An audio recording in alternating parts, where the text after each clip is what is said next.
નમસ્કાર વિદ્યાર્થી મિત્રો, આપણે દ્વિચલ સુરેખ સમીકરણની અંદર અલગ અલગ ત્રણ રીતોની અંદર ત્રણ સમીકરણો જોયા કે કયા પ્રકારનું સમીકરણ હશે ત્યારે કેવા બીજ મળશે. તો આપણે એ સંદર્ભે ઉદાહરણ 2 ની વાત કરીએ કે આપણને ઉદાહરણ 2 ની અંદર વાત કરેલી છે કે રોમિલાએ સ્ટેશનરીની દુકાનમાં 2 પેન્સિલ અને 3 રબર રૂપિયા 9 માં ખરીદ્યા. એટલે કે 2 પેન્સિલ લે છે અને 3 રબર લે છે, પણ ટોટલ રૂપિયા કેટલા આપેલા છે? રૂપિયા 9 આપેલા છે. તેની મિત્ર સોનાલી રોમિલા પાસેની પેન્સિલોથી નવીન પ્રકારની પેન્સિલો અને રબરો જોયા. એની જે મિત્રો છે, બીજી મિત્રો એની છે, એ મિત્રએ જે રોમિલા પાસે પેન્સિલ છે તેવી જ પેન્સિલ અને રબરો નવા પ્રકારના જોયા અને તેણીએ તેટલી જ કિંમતોવાળા જે રોમિલાએ જે પેન્સિલ અને રબર ખરીદ્યા છે એની જે કિંમત છે તેવી જ કિંમતવાળા સોનાલીએ પણ 4 પેન્સિલ અને 6 રબર રૂપિયા 18 માં ખરીદ્યા. આ પરિસ્થિતિને બેઝિક રીતે અને આપણે આલેખની રીતે ખાલી દર્શાવવાના છે. આપણે એના ઉકેલ નથી મેળવવાનો કે રબરની કિંમત કેટલી છે અને પેન્સિલની કિંમત કેટલી છે. આગળના ટોપિકોના આલેખની રીતની અંદર આપણે એના ઉકેલો પણ મેળવીશું, પણ અત્યારે આપણે બેઝિક રીતે આગળ વાત કરીએ તો આપણને આ પરિસ્થિતિની અંદર પેલા ખ્યાલ નથી કે રબરની કિંમત કેટલી છે અને પેન્સિલની કિંમત કેટલી છે. આપણે ધારણા કરીને ધારો કે પેન્સિલની કિંમત રૂપિયા x છે અને રબરની કિંમત રૂપિયા y છે. રોમિલાને પણ ખબર નથી અને સોનાલીને પણ ખબર નથી કે એક પેન્સિલ, ધારો કે એક પેન્સિલની કિંમત રૂપિયા x અને એક રબરની કિંમત રૂપિયા y છે. આપણને ખબર નથી કે એક પેન્સિલની કિંમત કેટલી છે અને એક રબરની કિંમત કેટલી છે. આપણે ધારી લઈએ છીએ કે એક પેન્સિલની કિંમત રૂપિયા x છે અને એક રબરની કિંમત રૂપિયા y છે. ચાલો હવે સોનાલી પાસે જે સોનાલીએ 2 પેન્સિલ ખરીદી છે અને 3 રબર ખરીદ્યા છે અને ટોટલ આ બંને ખરીદી માટે 9 રૂપિયા આપેલા છે. તો વિદ્યાર્થી મિત્રો, એક પેન્સિલની કિંમત x, તો 2 પેન્સિલની કેટલી? તો કે 2x. હવે આપણે સમીકરણને સીધું જ દર્શાવી શકશું. સીધું જ દર્શાવી આગળના ઉદાહરણની અંદર આપણે એક એક ટોપિક જોયા કે એક પેન્સિલના એટલા, તો 2 પેન્સિલના એટલા, 2 ફુગાના એટલા, તો 3 ફુગાના એટલા, એવી રીતે વાત કરેલી. પણ હવે આપણે આ સમીકરણોને સીધા જ દર્શાવી દઈશું, સીધા જ સમીકરણ યુગ્મ બનાવશું, ત્યારબાદ આપણે એના ઉકેલ માટેની વાત કરશું. કેમ કે જો આ પ્રકારની પરિસ્થિતિની અંદર આપણે લોંગ થોડીક વાત કરશું તો બોર્ડની અંદર ક્યારેક આ પ્રશ્ન 2 માર્ક્સમાં પૂછાય છે ત્યારે આપણે આના 3 પેજ કે 4 પેજ ભરશું તો પણ આપણને 2 માર્ક્સ મળવાના છે. એનીવે આપણે એક પેન્સિલની કિંમત x રૂપિયા, તો 2 પેન્સિલની કિંમત, જે પેન્સિલની કિંમત ધારી છે તે તો કે x રૂપિયા. કેટલી પેન્સિલ છે? એકની x, તો કે 2 ની 2x વત્તા એક રબરની કિંમત કેટલી છે? y. આપણી પાસે કેટલા રબર છે? 3, તો કે 3y બરાબર આ બંને ખરીદી માટે 2 પેન્સિલ અને 3 રબર આ બંનેની સંયુક્ત ખરીદી માટે બંનેનો સરવાળો કર્યો કે બંને આપણે લીધા તો રૂપિયા કેટલા આપ્યા? તો કે 9. અહીંયા આપણને એક સમીકરણ મળે છે. હવે આ રોમિલા માટેની વાત છે. એની મિત્ર જે સોનાલી છે તે આ જ કિંમતના રબર અને પેન્સિલ ખરીદી, પણ નવા પ્રકારના પેન્સિલ ને રબર છે. તો એ કેટલા રબર ખરીદે છે?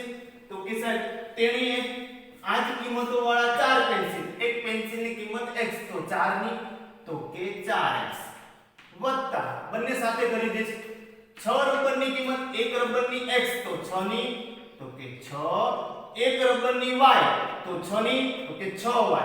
આ બંનેની ખરીદી સાથે કરી તો રૂપિયા કેટલા આપ્યા? તો કે એને આપેલા છે રૂપિયા 18. અહીંયા આપણને બે સમીકરણો મળે છે, બે દ્વિચલ સુરેખ સમીકરણો મળે છે. હવે આપણે વાત કરી હતી કે આ પરિસ્થિતિને બેઝિક રીતે લાવો, બેઝિક રીતે લખી નાખી. હવે આપણે આ બંને સમીકરણને આલેખ દ્વારા દર્શાવવાના છે. આપણે આ ઉદાહરણની અંદર માત્ર આ પરિસ્થિતિને આલેખમાં જ દર્શાવવાના છે. આપણે એના ઉકેલ મેળવવાના નથી કે સર એક પેન્સિલની કિંમત કેટલી છે અને એક રબરની કિંમત કેટલી છે. જે આ કિંમતો શોધવાની વાત આવે છે તે આગળના ટોપિકોની અંદર આપણે જોશું કે દ્વિચલ સુરેખ સમીકરણના ઉકેલોની અંદર જ્યારે આપણે વાત કરશું ત્યારે આપણે શોધતા શીખીશું. તો આપણા બેઝિક પરિસ્થિતિને આલેખ દ્વારા દર્શાવવાનું છે. ધોરણ 9 ની અંદર આપણે શીખી ગયા કે કોઈ પણ દ્વિચલ સુરેખ સમીકરણ છે એનો આલેખ એક રેખા મળે. અહીંયા બે દ્વિચલ સુરેખ સમીકરણ છે તો બંનેની અલગ અલગ પરિસ્થિતિને આધારે આપણે એને આલેખાત્મક રજૂઆત કરીએ. તો વિદ્યાર્થી મિત્રો પહેલું દ્વિચલ સુરેખ સમીકરણ લો. તો પહેલા દ્વિચલ સુરેખ સમીકરણની અંદર કોઈ પણ દ્વિચલ સુરેખ સમીકરણને તમારે આલેખની અંદર દર્શાવવા માટે કા ચલ x ને કરતા બનાવવો પડશે કા y ને કરતા બનાવવો પડશે. પણ કરતા બનાવતી વખતે ખાસ યાદ રાખવાનું કે જે કરતા બને છે તે માઈનસ નો હોવો જોઈએ. બીજું જે કરતા બને છે બંનેમાંથી કોને કરતા બનાવો સરળતા ખાતર કે જેની સાથે સહગુણક, જો સહગુણક ન હોય એને કરતા બનાવો. પણ આ બંને પરિસ્થિતિમાં બંને સાથે બંને સમીકરણની અંદર સહગુણકો તો છે. જો માત્ર એ સહગુણક ન હોત, y નો સહગુણક ન હોત તો y ને કરતા બનાવી લેવાય. બીજું જેનો સહગુણક નાનો છે એને સહગુણક કરતા તમે બનાવી શકો છો. તો આપણે જોઈએ આપણે અહીંયા 2x ને કરતા બનાવીએ તો કે 3y છે ઇક્વલ ટુ ની પેલી બાજુ જશે તો પ્લસ હશે તો કેવા થશે માઈનસ તો શું આવશે 9 3y. હવે આપણે ચલને કરતા બનાવીએ, x ને કરતા બનાવીએ. આ બંને સાથે કેવો સંબંધ છે? ગુણાકારનો સંબંધ છે. ક્યાં જશે? છેદમાં જશે તો 9 3y/2. હવે વિદ્યાર્થી મિત્રો આપણે એક કોષ્ટક સ્વરૂપે આ કિંમતોને રજૂ કરી લઈએ કે આપણે આ દ્વિચલ સુરેખ સમીકરણ છે એને આલેખાત્મક રજૂઆત કરવી છે. તો આપણે એ પહેલા સમીકરણ લીધું. હવે એમાં મેં વાત કરી તેમ કોઈ એક ચલને કરતા બનાવો, કા x ને બનાવો કા y ને બનાવો. હવે કન્ડિશન એવી છે કે x કરતા બની ગયો છે. હવે x નું મૂલ્ય આપણને મળશે ક્યારે? અહીંયા y ની કિંમત હું મૂકીશ. કઈ કિંમત મૂકવાની? તો y ની કિંમત તમે કોઈ પણ લઈ શકો છો. પણ આપણી સરળતા ખાતર આપણે જે કરતા બન્યો છે એના સિવાયનો જે ચલ છે એની અંદર એવી કિંમતો આપણે અહીંયા મૂકીશું. અહીંયા મારે y ની એવી કિંમતો મૂકીશ. મેં તો કોઈ પણ લઈ શકું. જો હું કોઈ પણ લઈશ તો અપૂર્ણાંક કિંમતો પણ આવશે. ત્યારે આલેખાત્મક રજૂઆતની અંદર મને એનો બરાબર ઉકેલ ન મળે, ફિક્સ ઉકેલ મેં ન જોઈ શકું. જો આલેખની અંદર મેં રજૂઆત કરીશ તો મને પાકો ખ્યાલ આવી જશે. નિયર અબાઉટ મને કિંમત મળશે કે x આ છે અને y આ છે. પરંતુ મેં અહીંયા એવી કિંમતો લઈશ કે જેથી આનો ભાગાકાર અપૂર્ણાંક આવે નહીં, જેથી કરીને આલેખાત્મક રજૂઆત સરળતાથી આપણે દર્શાવી શકીએ. તો વિદ્યાર્થી મિત્રો મારે લેવાની છે y ની કિંમત. મને જે મળશે તે x મળશે. તો y ની કિંમત કઈ લેવી? મેં તમને વાત કરી તેમ તમે કોઈ પણ લઈ શકો. પણ સરળતા ખાતર આપણે એવી કિંમત લેવાની કે જેથી આ બંનેની બાદબાકી કરી અને 2 વડે ભાગાકાર કરું તો મને કેવો મળે? પૂર્ણાંક સંખ્યા મળે, અપૂર્ણાંક સંખ્યા મળે નહીં. તો આપણે અહીંયા કઈ કિંમત? જો મેં 1 લઈશ તો કે 3 * 3 9 માંથી 3 જાય તો કે 6 ભાગ્યા 2 કેટલા આવશે? 3. તો તમે y ની કિંમત કઈ લેશો? જો મેં વાત કરી તેમ કે y ની કિંમત તમે અહીંયા કોઈ પણ લઈ શકો. તો 0 લ્યો તો કે 3 * 0 0. 9 માંથી 0 જાય તો કે 9 ભાગ્યા 2 તો કે 4.5. અપૂર્ણાંક કિંમત આપણને મળે છે. તો એવી કિંમતો પણ તમે લઈ શકો. પણ આપણે હંમેશા માટે જે પૂર્ણાંક કિંમતો આવે તેવી આપણે ટ્રાય કરીશું. છતાં બી આપણે કીધે એ પ્રકારની કિંમતો ન મળતી હોય તો અપૂર્ણાંક કિંમતો તમે કોઈ પણ કિંમત અહીં લઈ શકો છો કે જેથી આનું સાદરૂપ આપણે કરીએ તો આપણને પૂર્ણાંક મળે. છતાં બી ન મળતું હોય, અપૂર્ણાંક મળતું હોય તો પણ ચાલશે. પણ એની આલેખાત્મક રજૂઆત આપણે બરાબર શીખવી પડશે. તો મેં વાત કરી તેમ કે y ની કિંમત હું 1 લઉં છું. અહીંયા 1 લઉં તો મને મૂલ્ય શું મળે છે?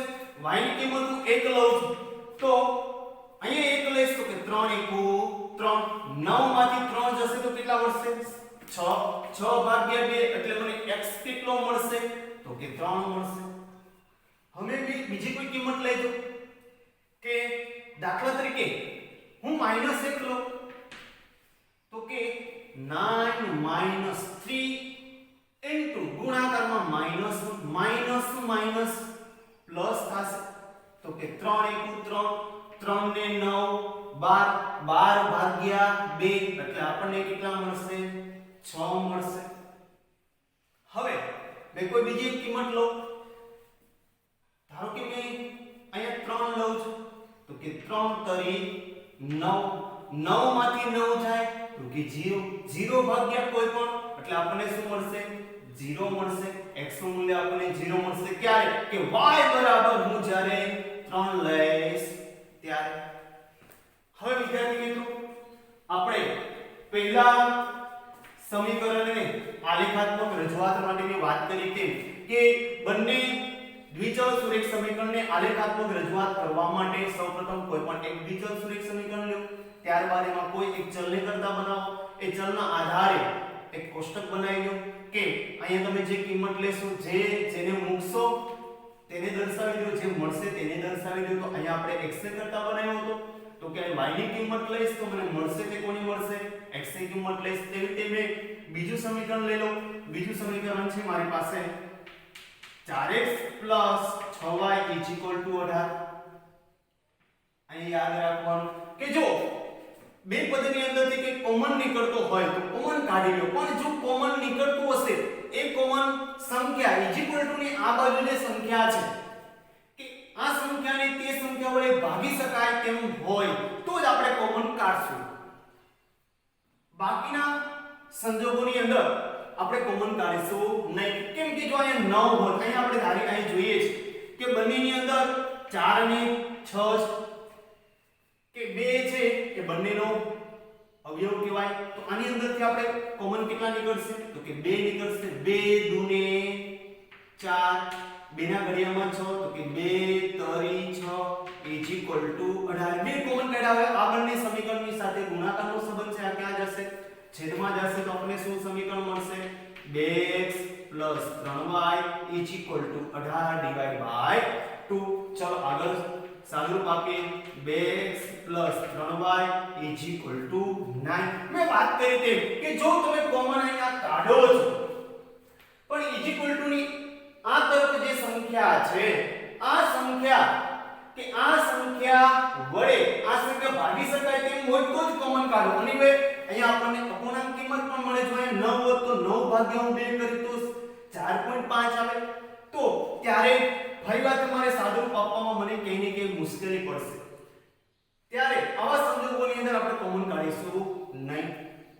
ચલો વિદ્યાર્થી મિત્રો બંને સમીકરણને તમે એક નજરથી જુઓ કે આપણું પહેલું સમીકરણ અહીં બીજું સમીકરણ 4x + 6y = 18 તો મેં બે કોમન કાઢ્યા. તો બંને સમીકરણ તરફ એકવાર નજર કરો તો અહીંયા મને બંને સમીકરણો એક સમાન જ દેખાય છે. જે મારું પહેલું સમીકરણ છે અને આ બીજું સમીકરણ છે, બંને સમીકરણ એક સરખા જ છે.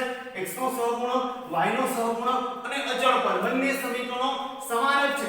આપણે કોષ્ટકની વાત કરીએ, કોષ્ટકને ફરીવારથી તાજું કરી યાદ કરીએ કે જ્યારે a1/a2 = b1/b2 = c1/c2 હોય આવી પરિસ્થિતિની અંદર આપેલા સમીકરણનો ઉકેલ આપણને કેવો મળશે, એનો આલેખ કેવો આવશે યાદ કરો ફરીવારથી. તો કે સાહેબ આવા સંજોગોની અંદર બંને દ્વિચલ સુરેખ સમીકરણનો આલેખ આપણને સંપાતી રેખાઓ મળે છે. તો મતલબ એવો છે જેવી રીતે અહીંયા આપણે આને કરતા બનાવ્યા તેવી રીતે જે સાદુરૂપ બનવાનું છે. તો આનું કોષ્ટક શું આવશે તો કે આનું કોષ્ટક પહેલા સમીકરણનું જે કોષ્ટક મળ્યું છે તે જ આનું પણ આ સમીકરણનું કોષ્ટક મળશે. તો અહીંયા આપણે y લખી નાખીએ, અહીંયા 3 લખી નાખીએ. અહીંયા પણ આપણે જેમ 2x ને કરતા બનાવ્યા તેમ 2x ને કરતા બનાવશું. બંને સમીકરણો સરખા છે તો બંનેના x અને y પણ કેવા હશે સમાન જ હશે. તો અહીંયા આપણે 1 લઈએ છીએ તો અહીંયા 3 મળે છે, -1 લઈએ તો 6 મળે છે, 3 લઈએ છીએ તો શું મળે છે 0 મળે છે. હવે બંને સમીકરણને આપણે આલેખાત્મક રજૂઆત કરી દઈએ. આલેખની અંદર દર્શાવીએ. આ આપણો x અક્ષ છે, આ આપણો y અક્ષ છે, આ આપણો x અક્ષ છે. ચલો વિદ્યાર્થી મિત્રો, બંને આલેખની અંદર કિંમતો જુઓ કે એક y ની અંદર મોટામાં મોટી કિંમત 3 છે, જ્યારે x ની અંદર કેટલી છે? 6 સુધી છે. તો x ની અંદર 1 2 3 4 5 અને 6. માઈનસ ની અંદર x ની અંદર કઈ પણ કિંમત છે નહીં. y ની અંદર પ્લસ અને માઈનસ 3 3 તરફ જઈએ તો કે 1 2 3 1 2 3 આ માઈનસ કિંમતો આવશે અને 0 દર્શાવેલો છે.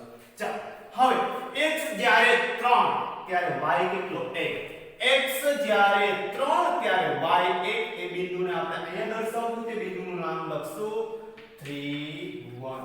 ત્યારબાદ x બરાબર આપણે 6 લઈએ છીએ, y ત્યારે આપણને મળે છે -1. 6 અને -1 એટલે આપણે આ બિંદુને અહીંયા ક્યાંક દર્શાવું છું 6 અને -1. ત્યારબાદની વાત છે x બરાબર 0 અને y બરાબર 3. તો x અહીંયા 0 છે, y અહીંયા 3 છે, તો કે 0 અને 3.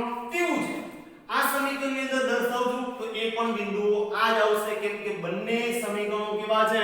એક સમાન. હવે આપણે એને આ બિંદુઓને જોડીએ તો આ બિંદુઓને જ્યારે આપણે જોડશું ત્યારે આપણને આવી પરિસ્થિતિ મળશે કે આવી કોઈ એક રેખા મળશે. આ રેખા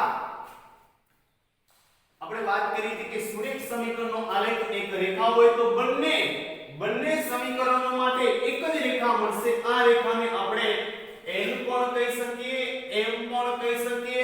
આ રેખા એ આ સમીકરણ, બંને સમીકરણ કે આની ઉપર જ્યારે આ બિંદુઓ દર્શાવશું તો પણ આની ઉપર આવશે. એનો મતલબ એવો છે કે આપણને બંને સમીકરણના આધારે કહી શકીએ કે આ બંને સમીકરણનો આલેખ એક સંપાતી રેખા મળે. કેવી રેખા મળે? સંપાતી રેખા, એકબીજા પર પથરાયેલી રેખા છે. અહીંયા કોઈ પણ બિંદુ છે, તમે આ સમીકરણનું લેશો એ જ આ સમીકરણનું મળશે. x ની કિંમત આની લેશો કે x ની કિંમત આની લેશો, બંને સમીકરણો માટે આ રેખા પર આવેલા તમામ બિંદુઓનો ગણ એ આપણને આ બંને સમીકરણનો શું મળશે? ઉકેલ મળશે. મતલબ એવો છે કે જો કોઈ સમીકરણની અંદર a1/a2 b1/b2 c1/c2 થાય તો તેવા સમીકરણનો ઉકેલ આપણને અનંત મળે છે. આ પ્રશ્નની અંદર માત્ર આપણને આલેખાત્મક રજૂઆત જ કરવાની કીધી હતી. મિત્રો આપણે આલેખાત્મક રજૂઆત કરીએ. ચાલો સ્વાધ્યાય 3.1 ઉદાહરણ 2 બાદ આપણે સ્વાધ્યાય 3.1 ના ક્વેશ્ચન નંબર 1 તરફ જઈએ. અહીં આપણને વાત કરેલી છે કે આફતાબ તેની દીકરીને કહે છે, આફતાબ છે એની દીકરીને કહે છે કે 7 વર્ષ પહેલા મારી ઉંમર, આફતાબની દીકરીને કહે છે કે 7 વર્ષ પહેલા મારી ઉંમર તે વખતની તારી ઉંમર કરતા 7 ગણી હતી. હવે આફતાબની દીકરીને કહે છે કે ભાઈ એ વખતની મારી ઉંમર એ 7 વર્ષ પહેલા મારી ઉંમર તે વખતની તારી ઉંમર કરતા કેટલા ગણી હતી? 7 ગણી હતી. અને હવે પછીના 3 વર્ષ પછી મારી ઉંમર તારી તે વખતની ઉંમર કરતા 3 ગણી હશે. આ પરિસ્થિતિને આપણે દ્વિચલ સુરેખ સમીકરણ સ્વરૂપે રજૂ કરશું. ત્યારબાદ આપણે એની આલેખાત્મક રજૂઆત કરવાની છે. તો અહીંયા આપણે એક નોટ લખીશું કે જો વર્ષ પહેલા હોય તો માઈનસ કરવું અને જો વર્ષ પછી હોય તો પ્લસ કરવું. એટલે શું? વાત આપણને જે કરવામાં આવેલી છે તેને આપણે યાદ કરીએ. ફરીથી રકમની એકવાર જોઈએ કે આફતાબ છે તેની દીકરીને કહે છે કે 7 વર્ષ પહેલા મારી ઉંમર તે વખતની તારી ઉંમર કરતા 7 ગણી હશે. હવે આફતાબને ખબર નથી, એની દીકરીને પણ ખબર નથી. હવે આપણે બંને પરિસ્થિતિની અંદર આફતાબની ઉંમર ધારીશું અને એની દીકરીની ઉંમર ધારીશું. સૌપ્રથમ આપણે ધારણા કરી લઈએ કે ધારો કે આફતાબની દીકરીની ઉંમર x વર્ષ છે અને આફતાબની ઉંમર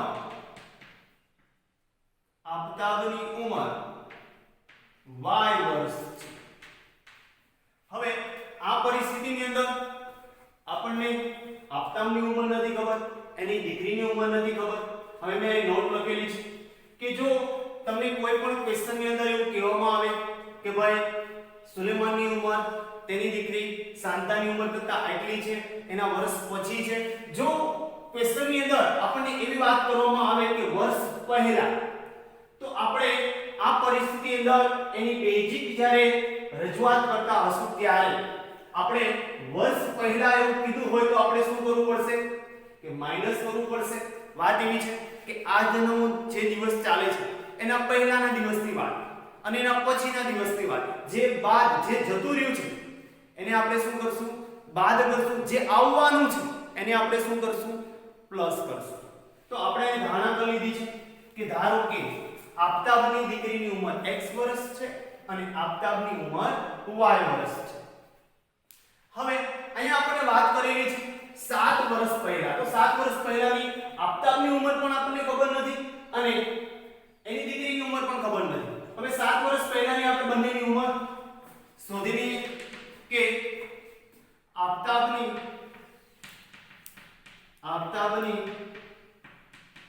દીકરીની 7 વર્ષ પહેલાની ઉંમર, 7 વર્ષ પહેલા આફતાબની દીકરીની હાલની ઉંમર કેટલી છે?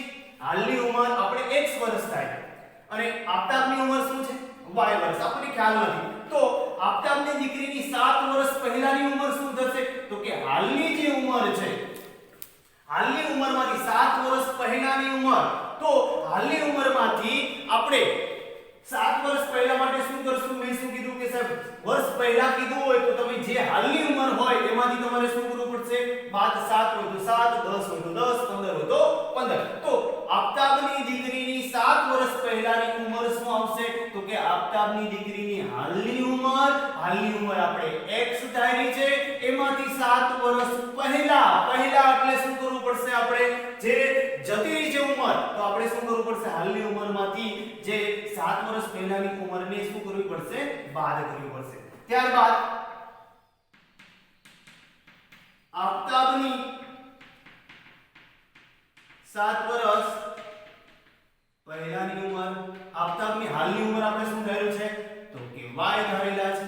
હાલની ઉંમરમાંથી 7 વર્ષ પહેલા એટલે શું કરવું પડશે? 7 વર્ષ શું કીધું? તો આપણે કેટલા વર્ષમાંથી બાદ કરશું? -7. હવે આપણને જે રકમની અંદર વાત કરી છે બંનેની આપણે 7 વર્ષ પહેલાની ઉંમર શોધી લીધી કે આફતાબની દીકરીની 7 વર્ષ પહેલાની ઉંમર અને આફતાબની 7 વર્ષ પહેલાની ઉંમર. હવે વાત કરી છે આફતાબની દીકરીને કહે છે કે ભાઈ 7 વર્ષ પહેલા મારી ઉંમર, હું આફતાબ છું, 7 વર્ષ હું મારી દીકરીને કહું છું કે ભાઈ મારી 7 વર્ષ પહેલા મારી ઉંમર તે વખતની તારી ઉંમર કરતા 7 ગણી, હું તારા કરતા 7 ગણો મોટો હતો. કેટલા ગણો? આફતાબ કે છે એની દીકરીને. તો જ્યારે આપણે સમીકરણને બનાવતા હશું ત્યારે હંમેશા માટે જે વાત કરતા હોય તેને આપણે લખશું અને જેની સાથે વાત કરતા હોય, જેની સાથેની વાત હોય, જેની સાથેની પ્રક્રિયા હોય એના બરાબર આપણે ઇક્વલ લખી લેશું. તો પહેલા આફતાબ બોલે છે તો આફતાબની 7 વર્ષ પહેલાની ઉંમર શું છે? તો કે y - 7 બરાબર એની દીકરીની 7 વર્ષ પહેલાની ઉંમર શું છે? તો કે x - 7. હવે આપણે રજૂઆત કરીએ કે આફતાબ કે છે એની દીકરીને કે 7 વર્ષ પહેલા મારી ઉંમર, 7 વર્ષ પહેલા મારી ઉંમર તે વખતની તારી ઉંમર કરતા 7 ગણી, 7 ગણો મોટો કોણ હતો? તો કે આફતાબ હતો. કોના કરતા? એની દીકરી કરતા. વિચારો જો આ બંનેને આપણે સમાન દર્શાવે કે બંને તુલના સમાન છે. સમાન ક્યારે થશે? ખરેખર તો આ 7 ગણો મોટો છે. મોટો કોણ છે? આફતાબ. આફતાબ કે છે કે ભાઈ મારી ઉંમર તારી કરતા 7 ગણી હતી, હું 7 ગણો છું, તો બંનેને સમાન બતાવવા હશે ત્યારે જ્યારે હું હોય બંને સમાન બનાવે તો 7 ગણા મારે આપવા પડશે કોને? મારી દીકરીને. ત્યારે અમે સમાન થાશું, નકર સમાન થશું નહીં, બેલેન્સ થશે નહીં. કોઈ પણ ઇક્વેશન ને આપણે બેલેન્સ રાખવું પડશે તો જ આપણે સમીકરણને સંતુલિત કરી શકશું અને આપણો ઇક્વેશન છે એ સાચો રહેશે. તો કે આ 7 ગણો મોટો છે તો ઇક્વલ ત્યારે થશે કે ભાઈ હું 21 છે, મારી ઉંમર 21 છે અને છોકરીની ઉંમર 3 વર્ષ હોય તો કે ભાઈ હું 7 ગણો છું. આ બંને ઇક્વલ ક્યારે થશે કે 7 હું આને આપીશ ત્યારે 7 તરી 21 21 ઇક્વેશન સંતુલિત છે. તો વિદ્યાર્થી મિત્રો જ્યારે પણ આવા ક્વેશ્ચનની અંદર કોઈ ઘણી વાત કરેલી હોય, હું તારા કરતા એટલા વધારે છું, આવી વાત કરેલી હોય, આ પ્રકારના ઇક્વેશનની અંદર સૌપ્રથમ જે બોલે છે, જેની સાથે વાત કરે છે, જેનું મૂલ્ય કીધું છે એને બંનેને સમાન દર્શાવી દઈશું. ત્યારબાદ આપણે વિચાર કરશું કે ભાઈ 7 ગણો આ છે તો સમાન બનાવવા માટે આની પાસે હોય તો મારે કોને દેવા પડશે? મારા સામેવાળાને. તો 7 ગણો છે તો 7 ગણો એટલે 7 આપેલા જે એની ઉંમર હોય એની સાથે આપણે કેટલા ગુણી નાખશું? 7. ચાલો આપણે ઇક્વેશનને ગુણાકારમાં લઈ જઈએ તો કે y - 7 7 ગુણ્યા x 7x plus minus minus 7 49. હવે આપણે વાત કરી તેમ કે આ સમીને આપણે આલેખાત્મક રજૂઆત કરવા માટે આપણે કા x ને કરતા બનાવશું કા y ને કરતા બનાવશું. તો આપણે અહીંયા જો y ને કરતા બનાવવો હશે તો આપણો y કરતા બની જાય તેમ છે. આ 7 ની ઇક્વેશનની પેલી બાજુ લઈ જશું, માઈનસ છે તો શું થઈ જશે? પ્લસ થઈ જશે. તો કે 7x - 49 પ્લસ 7. હવે y કરતા બનેલો છે, y બરાબર 7x માઈનસ 49 ને પ્લસ 7 એટલે કે પ્લસ માઈનસ હોય એટલે બાદબાકી થાય. નિશાની જે મોટા હશે તેની આવશે તો અહીં મોટા છે, માઈનસ વધારે તો માઈનસ ની નિશાની આવશે. 49 માંથી 7 જાય, 49 માંથી 7 જાય તો વિદ્યાર્થી મિત્રો કેટલા વધશે? તો કે 42 વધશે. હવે આપણે y ને કરતા બનાવેલા છે, y ને કરતા બનાવેલા છે, y એ કરતા બની ગયેલા છે. હવે આપણે ઇક્વેશનને એક કોષ્ટક સ્વરૂપે દર્શાવી દઈએ. અહીંયા આપણું પહેલું ઇક્વેશન બન્યું છે. પહેલા સમીકરણની વાત કરીએ તો અહીંયા આપણે x ની કિંમત લેશું અને આપણને મળશે કોણ? y. લેશું x, મળશે કોણ? જે કરતા બનેલો તે આપણને મળે. જે કરતા નથી બન્યો એમાં કિંમત મૂકવાની છે અને જે મળશે તે કરતા બનેલાની કિંમત આપણને મળશે. આપણે y ને પણ બનાવી શકીએ, x ને પણ બનાવી શકીએ. તો વિદ્યાર્થી મિત્રો અહીંયા આપણે x ની એવી કઈ કિંમત મૂકીએ? કોઈ પણ કિંમત લઈ શકાય કેમ કે અપૂર્ણાંકમાં આપણને કિંમત મળવાની નથી. જો મેં 7 લઉં તો 7 49 માંથી 42 ને બાદ કરો. 49 માંથી 42 બાદ થશે તો કેટલા આવશે? 7 આવશે. ત્યારબાદ આપણે અહીંયા કોઈ પણ કિંમતની વિચારણા કરીએ કે જો કદાચ મેં 0 વિચારો તો મને -42 મળશે. મારે આલેખની અંદર એ પ્રકારની કિંમતો દર્શાવવી પડશે. આલેખની અંદર જેમ નાની કિંમતો આપણે મૂકીએ તો પણ ચાલે, મોટી કિંમતો દર્શાવીએ તો પણ ચાલે. આલેખની અંદર જે એનો સ્કેલ માપ આપેલો છે એ સ્કેલ માપ માત્ર વધશે. તો વિદ્યાર્થી મિત્રો અહીંયા આપણે કોઈ બીજી કિંમત લઈએ. x ની કિંમત હું 8 લઉં તો 7 * 8 = 56 માંથી મારે 42 ને શું કરવા પડશે? બાદ કરવા પડશે. અહીંયા કેટલા આવશે? 4 આવશે. અહીંયા કેટલા આવશે? 1 આવશે. 5 માંથી 4 જાય તો 1 એટલે મને કેટલા y મળશે? તો કે 14 મળશે. ત્યારબાદ મેં x ની કિંમત નજીવી કિંમત લઈએ. 7 લીધા છે, 8 લીધા છે તો મેં 6 લેવા હોય તો મેં 6 લઈ શકું. 7 6 42 7 6 તો 42 42 માંથી હું 42 ને બાદ કરીશ તો વિદ્યાર્થી મિત્રો મને શું મળશે? 0 મળશે. તો મેં x ની વેલ્યુ 6 લઉં છું તો 7 6 42 42 માંથી 42 જશે તો મને y નું મૂલ્ય શું મળશે? 0 મળશે. ત્યારબાદ આપણે આ ક્વેશ્ચનને આગળ વધારીએ.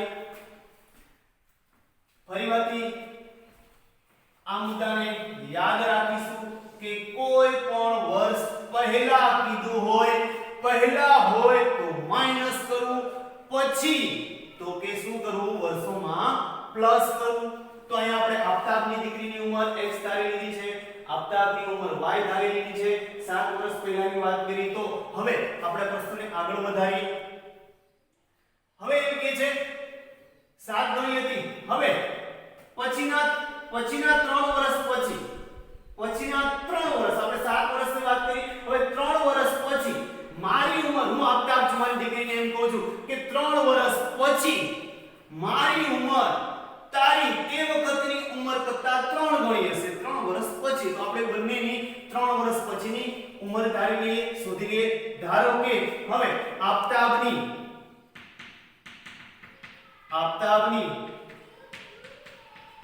દીકરીની 3 વર્ષ પછીની ઉંમર તો આફતાબની દીકરીની ઉંમરને આપણે શું ધાર્યું છે x ધાર્યું છે એની હાલની ઉંમર છે 3 વર્ષ પછી એટલે શું કરવું પડશે +3 જ્યારે અહીંયા 7 વર્ષ પહેલા તો કે હાલમાંથી આપણે 7 વર્ષને શું કર્યું હતું બાદ કર્યું હતું પછી એટલે જે હાલની ઉંમર હોય એમાં શું કરવાનું છે તમારે ઉમેરવાનું છે તેવી રીતે આફતાબની 3 વર્ષ પછીની ઉંમર 3 વર્ષ આફતાબની ઉંમર શું ધારી છે આપણે y ધારેલી છે તો 3 વર્ષ પછી શું આવશે તો કે y + 3 હવે આપણે એ રજૂઆત રકમને આધારે જોઈ લઈએ કે 3 વર્ષ પછી મારી ઉંમર એટલે કે આફતાબની ઉંમર પહેલા લખી નાખશું આફતાબની ઉંમર 3 વર્ષ પછી બરાબર એની દીકરીની ઉંમર 3 વર્ષ પછી હવે આફતાબ બોલે છે કે 3 વર્ષ પછી આફતાબ બોલે છે 3 વર્ષ પછી મારી ઉંમર તે વખતની તારી ઉંમર કરતા કેટલા ગણી હશે 3 ગણી આફતાબની છે સમીકરણને સંતુલિત કરવા માટે આપણે 3 ગણી કોને આપવી પડશે તો કે એની દીકરીને આપશું 3 ગણી તો એની દીકરીની 3 વર્ષ પછીની ઉંમર સાથે આપણે 3 નો શું કરશું ગુણાકાર 3 ગણી છે ચલો સમીકરણને આગળ વધારીએ y + 3 = 3 * x 3x 3 * 3 3 × 9 આપણે અહીંયા y ને કરતા બનાવીએ તો શું આવશે 3x + 9 આ 3 ઇક્વલની પેલી બાજુ જશે શું આવશે -3 y = 3x + 9 9 માંથી 3 જાય તો કેટલા આવશે તો કે 6 પણ કેવા આવશે પ્લસ હવે વિદ્યાર્થી મિત્રો અહીંયા આપણે ઇક્વેશન ની અંદર x અને y ની કિંમત આપણે અહીંયા x ની કિંમત લેશું આપણને કઈ કિંમત મળશે y ની કિંમત મળશે અહીંયા દાખલા તરીકે x ની કિંમત હું 0 લઉં x હું 0 લઉં 0 * 3 એટલે 0 0 + 6 એટલે કેટલા મળશે 6 મળશે ત્યારબાદ જો હું અહીંયા -2 લઉં x ની કિંમત -2 લઉં તો કે -2 * 3 -6 +6 એટલે શું મળશે 0 મળશે તેવી રીતે મેં અહીંયા x ની કિંમત -1 લઈશ તો -1 * 3 -3 +3 એટલે કેટલી કિંમત મળશે 3 મળશે હવે આપણે આ બંનેને આલેખાત્મક રજૂઆત કરી લઈએ આપણે વાત કીધી છે તેમ કે આપણે આપેલા જે રજૂઆત છે જે આપણને આ પરિસ્થિતિને બેઝિક રીતે આપણે દર્શાવી દીધેલી છે અને આલેખના આધારે પણ આની રજૂઆત કરવાની છે તો વિદ્યાર્થી મિત્રો આપણે એક આલેખ દોરી લઈએ x અક્ષ y અક્ષ અને x અક્ષ હવે બંને ક્વેશ્ચનની અંદર બંને સમીકરણની અંદર y ની કિંમત મોટામાં મોટી 14 છે તો 14 સુધી પણ તમે દર્શાવી શકો છો તમે સ્કેલમાં 2 નું પણ લઈ શકો છો 5 નું પણ લઈ શકો છો 1 નું પણ સ્કેલમાં લઈ શકો છો તો વિદ્યાર્થી મિત્રો મને y અહીંયા મોટામાં મોટો અંક 14 દેખાય છે જ્યારે x છે મોટામાં મોટા 8 છે તો એ પ્રમાણે હું સ્કેલ માપ લઈ લઉં કે અહીંયા 0 જો સ્કેલ માપ મારે 2 લેવો હશે તો હું લખી નાખીશ સ્કેલ માપ 2 એકમ છે ચાલો અહીં 2 આવશે અહીંયા 4 આવશે અહીંયા 6 આવશે અહીંયા 8 આવશે x ની અંદર મોટામાં મોટી કિંમત 8 છે જ્યારે માઈનસ તરફ -2 જ છે તો કે -2 y ની અંદર મોટામાં મોટી કિંમત y ઋણ ક્યાંય છે જ નહીં, y ની કિંમત ધન જ છે 14 છે, તો એને પણ લખી નાખીએ 2 4 6 8 10 12 અને 14 આપણે આલેખ એ રીતે આગળ દર્શાવી દઈશું. હવે પહેલી પરિસ્થિતિની વાત કરીએ, x ની વેલ્યુ જ્યારે 7 છે ત્યારે y પણ તમને કેટલો મળે છે 7, એટલે 6 અને 7 ની વચ્ચે 6 અને 8 ની વચ્ચેનો જે કાપો છે ત્યાં બંનેની કિંમત આપણે દર્શાવી દઈશું. તો અહીંયા કિંમત જે મળશે બિંદુનું નામ આપશું 7 7. ત્યારબાદ x ની વેલ્યુ 8, y ની વેલ્યુ 14, x ની વેલ્યુ 8, y ની વેલ્યુ 14 આપણે અહીંયા દર્શાવી દઈશું કે x ની વેલ્યુ કેટલી છે 8 અને y ની વેલ્યુ કેટલી છે 14. આ બિંદુનું નામ દેશું 8 અને 14. હવે x છે 6 ત્યારે y આપણને શું મળે છે 0, x મળે છે આપણને 6 અને y આપણને શું મળે છે 0, તો એ બિંદુને દર્શાવશું 6 0. હવે આ ત્રણેય બિંદુને આપણે જોડી દઈશું તો આપણને આ પ્રકારની એક રેખા મળશે, જે રેખા કયા સમીકરણની છે તો કે y 7x 42 અથવા આ પણ તમે ત્યાં લખી શકો છો કે આ રેખા એ આ સમીકરણની રેખા છે. હવે આપણે બીજા સમીકરણ છે એને પણ આલેખાત્મક રજૂઆત કરી દઈએ કે x ની વેલ્યુ 0 છે, y આપણને 6 મળે છે, x 0 y આપણને 6, તો એ બિંદુ આપણે અહીંયા દર્શાવું છું કે 0 અને 6. હવે x ની વેલ્યુ -2 છે અને y ની વેલ્યુ 0 છે, જ્યારે x ની વેલ્યુ x છે -2 છે અને y કેવા છે 0, એ બિંદુને નામ આપશું -2 અને 0. હવે x છે -1 છે અને y કેટલા છે 3, તો કે 3 અહીંયા આવશે, એ બિંદુનું નામ દેશું -1 અને 3. હવે આપણે આ ત્રણેય બિંદુને જોડી દઈએ તો ત્રણેય બિંદુને જ્યારે આપણે જોડશું ત્યારે આ રેખા અને આ રેખા આગળ જતા ક્યાંય ને ક્યાંય છેદવાની છે. વિદ્યાર્થી મિત્રો, આપણને અહીંયા માત્ર આપેલા ક્વેશ્ચનની આલેખાત્મક રજૂઆત જ કરવાની છે. તો આગળ જોશો તો આ બિંદુઓ છે એ 42 અને 12 બિંદુએ યામે બંને છેદે છે. આગળ તમે જોશો આલેખની અંદર આને બરાબર તમે દર્શાવશો તો તમને ખ્યાલ આવી જશે કે આ રેખા છે અને આ રેખા છે એ બંને ક્યાં છેદે છે. જ્યારે આના પહેલાના ક્વેશ્ચનની વાત કરીએ ઉદાહરણ 3, તો એની અંદર બંને રેખાઓ છે સંપાતી હતી, જ્યારે અહીંયા બંને રેખાઓ કોઈ એક બિંદુમાં છેદે છે, એટલે આ પ્રશ્નને આધારે આપણને એનો ઉકેલ એક મળશે, અનન્ય ઉકેલ મળશે.